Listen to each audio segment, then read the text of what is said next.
Ажырасайықшы дейді күйеуі. Әйелі себебін сұрады. Ол басқа елді жақсы көретінін айта алмады. Бірге өткізген 20 жылдан соң ажырасу қиын болатын түсінікті. Тек ертеңінде әйелі өз шартын ұсынды. Ажырасатынымызды 1 айға дейін жасырын ұстаймыз. Әсіресе ұлымыз сезбеу керек.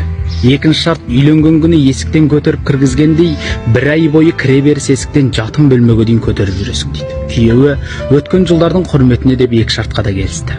Бірінші күні еш сезімі қалмаған әйелін құшағын алу қиын болды. Ал ұлдары ата-анасы үшін қуанып жүрді. Екінші күні бұл ойынды ойнау оңай болды.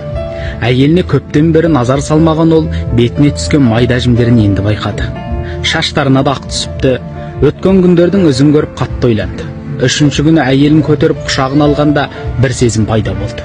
Өмірінің 20 жылын арнаған әйелге деген керемет бір сезім. Келесі күндері бұл сезім күшейе бастады. Әйелін күнде көтеріп жүру бірте-бірте оны бақытқа бөлей бастады. Сосын ол соңғы күндері әйелінің арықтап бара жатқанын да байқады. Енді оны құшағын алғанда тұп-тура үйленген сәттегідей сезімді бастан кешті. Соңғы 30-шы күні әйелін құшағын алып тұрып, одан барлығы үшін кешірім сұрады. Енді ажыраспайтын болып шешті.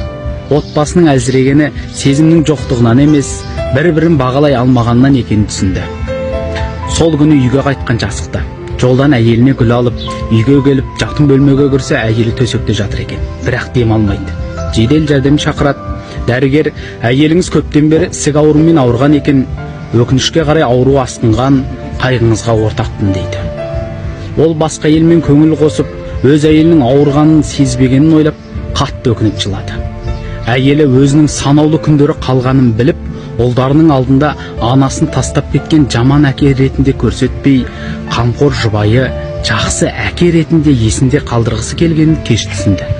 Қадірімді білмеген қадірлім-ау, қабірімді құшақтап жылап қалма деген сөз осы жерде айтылуы тиіс.